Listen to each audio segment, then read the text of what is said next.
Ebusua yamamu nyina mo akwaba eba Nyansapo kasamfonyine so aha aye Kumasi Stadium mechira Heroes Park na se wohunu mechi se eniema hodo ya hyehyɛ mechi a yenua be ma bi mfonyine eda so a na me kan wo se Mr. Francis Yao from Pon edi anadodo di nimu no bra otiase eye nana Pooley se oman yimu ne Asante mantem titiro be hye nso a oye kotokobo obokuo no echitani kasia pa na odi mu tenteman a enyambrasam ne awura kwa asem bi koso wonso atreman enam so ma brante etu anananom ensiedo nananom aboa ama abusuan so ahyemu kena ama na wotwedadie atwam ena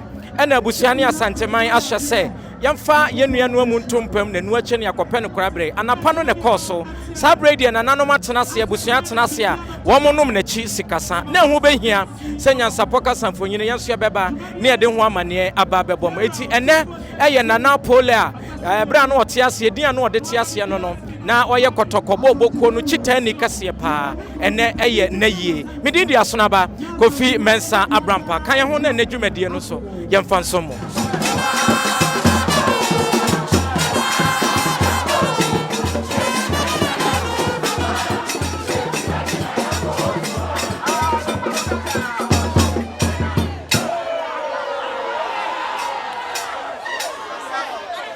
Ebusuan sabre so hunu se santene bi ato na ba na nya santene bia se eye yewura otumfo ne nsia na mu ewo na yiyo yase nana apenkra akwasi awua ya edin adodo di nimu no anasem rane anasem a woka ibehunu ne yie eye kontomponi afere meka yo bebisa se no ohine de ne dini dɔɔso ne kontomponi afere de ebesi mu sei ma menkyere wo mu kontomponi afere Asante mantem kropon Kumasi ha ene wo ehwo asase ene nei eye airport mechire Kumasi airport asase no eda ho no kontomponi afari wo hobi obi nkase bi eni ho ana asase no airport waje ni nyina nananom wo ho a wo mo ya amamra ne amane na ehwo hene ene nei yewura otumfo oseitutu wayi ne se ne pore ayi wo mra na omeye ne nsia na mu kontomponi afari edinu de adechama Nyansapo de yetin sembi se ya na yame ye homene so sanse ye kire emre na se yetumre a ne ye kire ba bi esie no ewo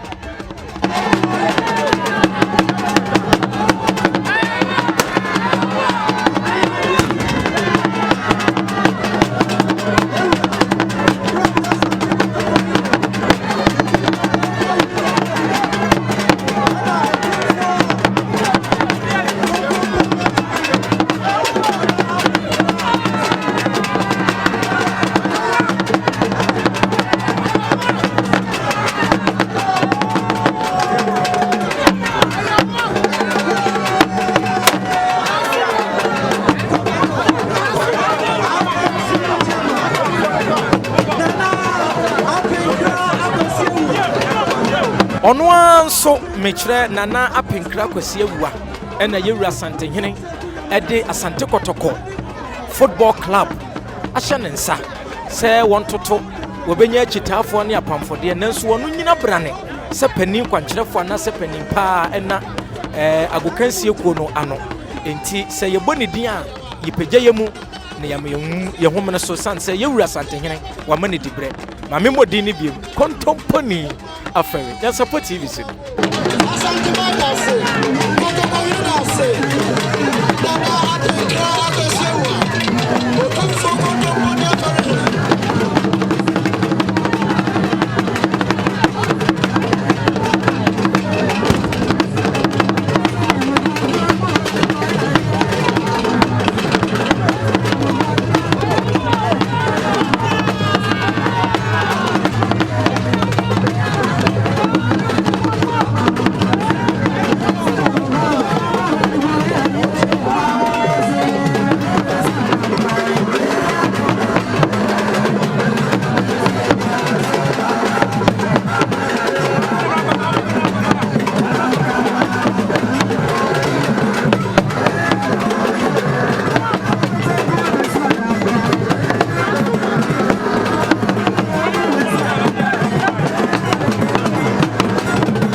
Yerensi anemu na na penkra kwasi agua kontomponi afere ena watena se enti watena se ne de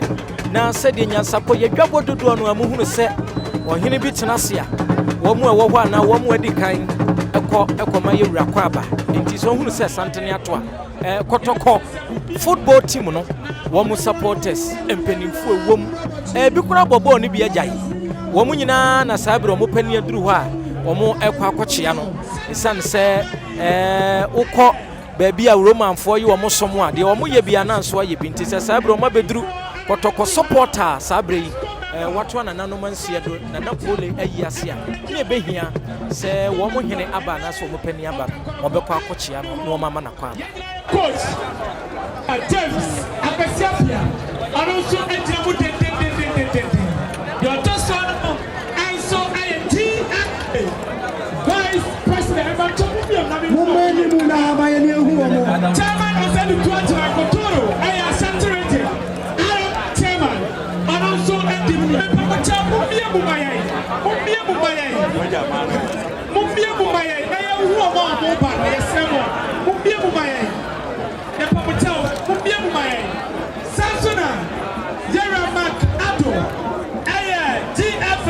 President and also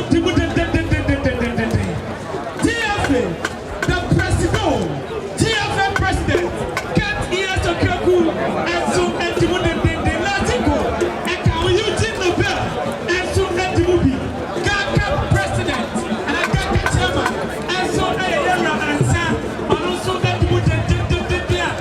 yes,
Abusia fei ene eye agokansiefo wo mo ayie enti se wohunu se ye racket okraku a wono ye Ghana Football Association wo mo president aduru ha ene agokansie mu apamfo mpanimfo dodo no aduru ha wadawroma enkaso wo mo bepede na emom Asante Kotoko Football Club wo mo achitani pa ya wo weta so din sewi abogu so no de owuo mo nkwamu wata Kotoko achi anai wafra ne ntoma tentemu anaso wato ananom nsiedo ninti ena GFA President Ket Okraku ana fe yewra akwasi nyantachi wo mu nyina aduru ha benifo dodo no aka ho enti se bia wanhunu no mfonyini mu a yewra Les Konadu wababi oni mpanimfo nka ye bebre eka ho a wo mo so aduru ha ede wo mani manyam beta ne ayiyoyi achi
eti sasabre wohunu se Ghana Football Association empanimfo ahodo a wo mu wom ena wo mu aduru ha anase wo mu atena se asabre ni abosantene chiamidi bema fefe on tantaban kari babadwem banyansafo a onipa ntumi nka nyansa mudru otumfo chiame bana hene ono so aduru ha yewra chiame madam ebru yesre nyamepa Amauda. Yes, Ramu. Yemiano mo report TV. Omo camera standing on. There were be a so your friend of flashlight. San your friend Obi afa to baby or person of them na cameras na capture. Enti yasra for Brian si phone says ya. Na yamfama or report for no. If you say stadium our cameras e twa nyina ahia. Kosemu minister nfie enkwani mu bebre. Na nfie wogidie woni mu say obeye adwuma no. Honorable Dr. Amoakohene. Oye medical doctor by profession. Medical Honorable Dr. Amoakohene. Ashanti Regional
WhatsApp group.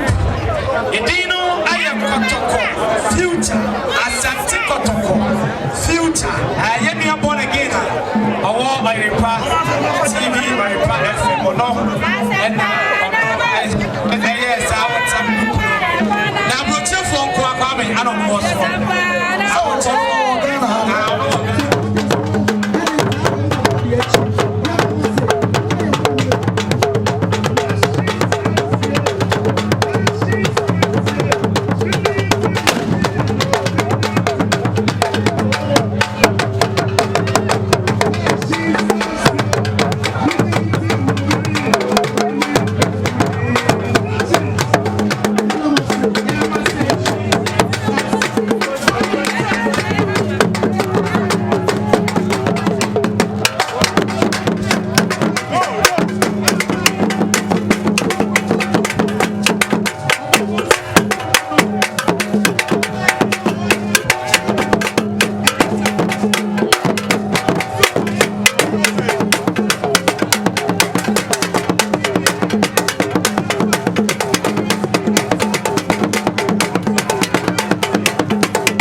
says, I walk Masia in our Sukan, we are by yes, 1,000 Ghana, Edia Cars Club, and 4,000. It's in another Wadaruma, House of Folk, Siabaya, Abusiano, Mutie, Yakuta, Semsika, 4,000 Ghana cities. I am who Masia and then Abusiani in our House of Folk.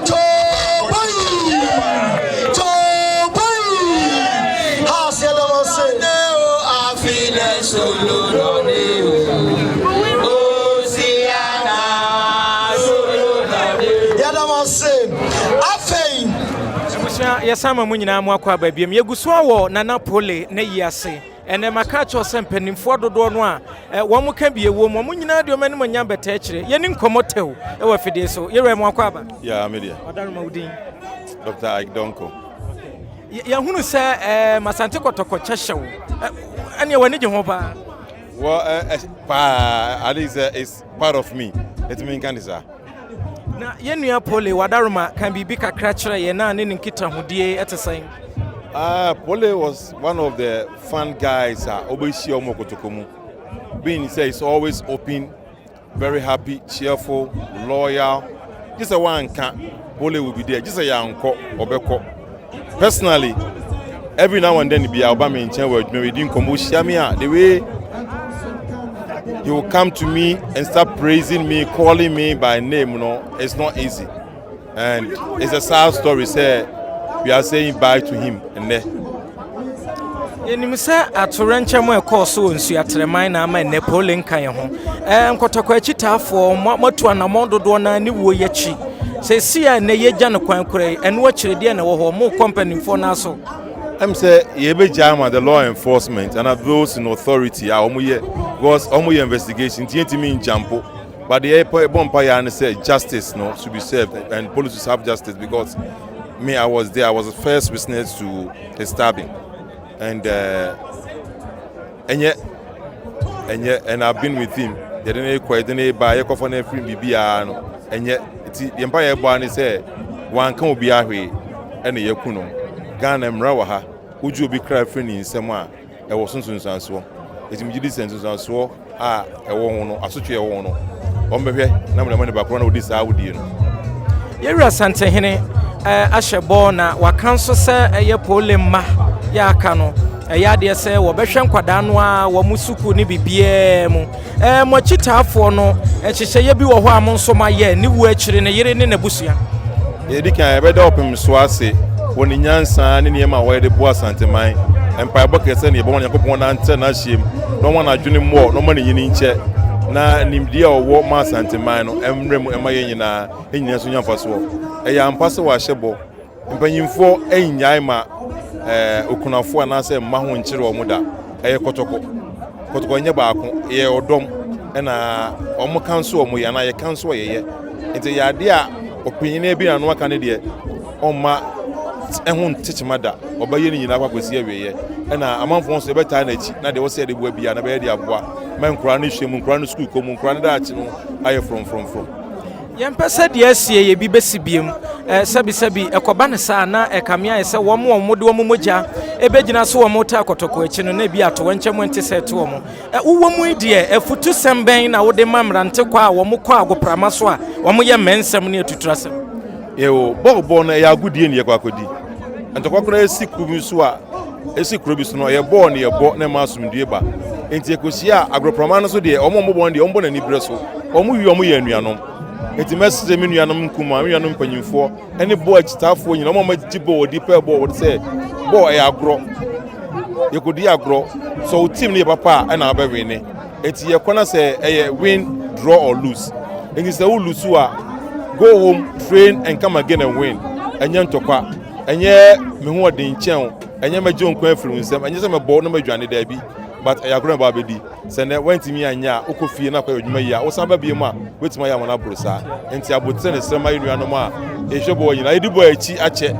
me first ball fear 74 na be hwebo bozia ti me dibo achi ache pa enti no ye hu ntokwa bebrebe ye hu wu de bebrebe obo mu basi ya wu biska masi obo mu de ye nti bi da this might be the first time I meet TB say bi asisa ti me bompa ye say this will be the last time and the BBC in CBM Doc, ye jamu ako na ye hunu se justice for Pooley dear him wanting 10 fidie super mo purchase. Ye pese ye mbu atantrene na ema sumdie mra. De oji ne nkwa firi ni nsem no. Ye wo Ghana emra okrum hwa. Ye fa ne famra kwan so. Ye pese ebejutwa akọ nchen bia ba de emra nda no. Ye mfanto na ye ma justice ana se ye ma atantrene ema enua Pooley. Amamfo se o Ghana police for ne emra ne de o ebeja ne sesi madwene bibisa. Obia nim police adwuma. Ifia pem kura mpona police adwuma. Baba, maybe na me wo ameba obetimi di 50 years na yakọwe hima akọtene na ba. Enti obekwa akwa se wa nwudi a ebi owo biya no you bring him to justice and you serve his sentence and as a punishment biya is do him biya no yede be ma no. Me no wase akonyi. Wadaruma odin bi. Dr. Ike Donko. Ebusia Dr. Ike Donko ena yene no edi enkomo midin dia sonaba Kofi Mensa Brampa Nyansapo TV so sabre makamfo amamre ne amane mu no nonum ebope ewo ayiase a etwase kunani wo pagya ne mu na oko mpanimfo ena ahye anase ya amamre se nonsia mokunani ewo ayipa so eti se wo hunu se Mrs Gifty from Pon sabre woni na busua am wo mumu a na eya Ashanti amamre da ho se nonsia mokunani wo ayipa so no eno no mu di so na nanom adi nanim ahemfo ani aba ahema atie ayipa so nso na twa se wo manimu so de aba bia kyekira boa no mpani se ho no yesan no na wo di kan aba no wo kyea ne ade no abase wo sore nso a ewo so akona nanom na so na okokoche o munti sabre die Mrs Gifty Frimpon a oye kunani eye Mr Francis ya Frimpon a di adodo di nim no ene Nana Pooley ne hokani ya wagya no akire ene one na busua sabre wo mo achia empanimfo na amamre mu no yewura santehene eyi ne nsu na mu oba begina ema no ewa yie yase na ebehia se wo ba kunani ene na busuafo abeto santene akoye wurasi na mu ho na afei wo mo akwakochia no anase wonu na kodin menkre twato no no mom afri eyie yase akọ aya meka kira wo se wo ba ba bia ti se ya yesu amamre ene amane kire se eye yewura Francis ya Frimpon a edi adodo di nim no ene Nana Pooley woto nana no monse do no nana no anya ne mu enam soma na wotwe dakora na niam ahodo bebre na amamre kwa so esisi ye eti se wo hunu se eyidan so se mpanimfo aye hyehye ya ahodo a na ekire se nana no munim de na wo munim amamre eti Mrs Gifty Frimpon sabre woni na busua ena to santena wo mo kochia ye rotumfo ni si anamu eye otumfo ni behine nana kwache abamo abebio eti amamre kwa so no obekọ na wakwa akochia mpanin se nonsia emmo kunani ayipa so eti obi a na obi beka se na yempon aye na kunani asode abusua amamre ne amane kwan so no na etwase edimu na yeye ne sama ne yeye enti se wo hunu se Mrs Gifty Frimpon wadu na nanom chine yakase ase na okochia yewuransi anamu otumfo ne behine na kwache abamo abebio mampa no kra reho de wo hode ne nso panin se yesukra ye jahim enti wode ne die amade ne die se no ebia na obi beka se na mfra wasibi kokokura no amamre kwaso no saa ane ye ede makunani enti se wohunu a eno so kira amamre ene amane owia na onwie ye oto santene na afei nka posi sadom wo mu kuo no wa ha nka obekọ akochia nanso mu ni ha na mpanimfo ahodo a ya Ashanti regional minister enso eda so tie yipa so ne de wo mo bekọ na wo mo akọ akochia no na afei enu akire no wasere kwan am wo mo akọ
Nyansapo TV suni aha ana brema kwan na yedi dwumadie ni nyina asie na yebeda eye circle for us no kre ene se wo mo abo papa na watwedemu ene nenso ayiyoyi wo mo abo papa sabra me no kase sika be ye se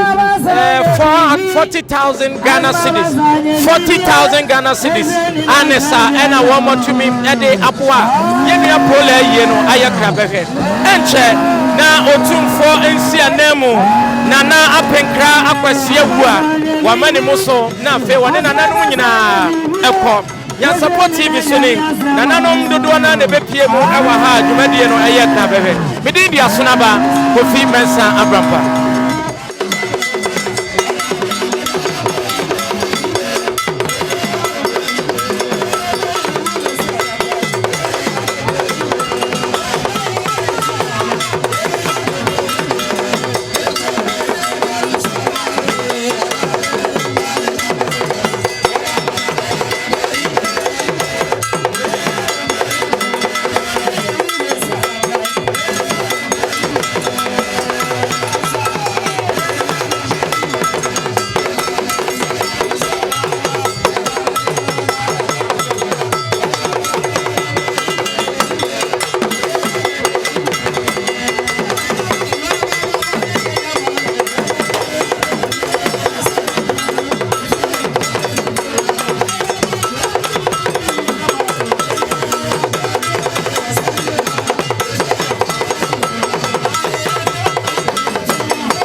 Preko enim sebe odwampupu bi esi kroni mu a wase wadore sra